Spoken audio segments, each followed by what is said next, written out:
Brought to you by Penguin.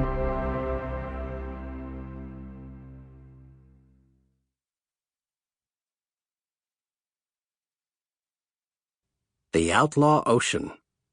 Journeys Across the Last Untamed Frontier by Urbina. Read for you by Jason Culp, with an introduction read by the author. To Aiden. For all its mayhem and exhaustion, there's been no greater adventure and no prouder project than being a part of your pit crew. Introduction. About 100 miles off the coast of Thailand, 36 Cambodian boys and men worked barefoot all day and into the night on the deck of a purseiner fishing ship. 15-foot swells climbed the sides of the ship, clipping the crew below the knees. Ocean spray and fish innards made the floor skating rink slippery. Seesawing erratically from the rough seas and gale winds, the deck was an obstacle course of jagged tackle, spinning winches, and tall stacks of 500-pound nets. Rain or shine, shifts ran 18 to 20 hours. At night, the crew cast their nets when the small silver fish they target, mostly jack mackerel and herring, were more reflective and easier to spot in darker waters. During the day, when the sun was high, temperatures topped 100 degrees Fahrenheit, but they worked nonstop. Drinking water was tightly rationed, most countertops were crawling with roaches. The toilet was a removable wooden floorboard on deck. At night, vermin cleaned the boys' unwashed plates. The ship's mangy dog barely lifted her head when the rats, which roamed on board like carefree city squirrels, ate from her bowl. If they were not fishing, the crew sorted their catch and fixed their nets, which were prone to ripping.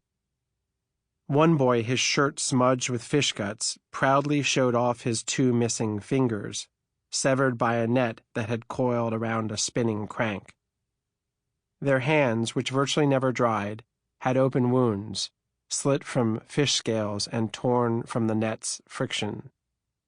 The boys stitched closed the deeper cuts themselves. Infections were constant. Captains never lacked for amphetamines to help the crews work longer, but they rarely stocked antibiotics for infected wounds. On boats like these, deckhands were often beaten for small transgressions, like fixing a torn net too slowly or mistakenly placing a mackerel into a bucket for sablefish or herring. Disobedience on these ships was less a misdemeanor than a capital offense.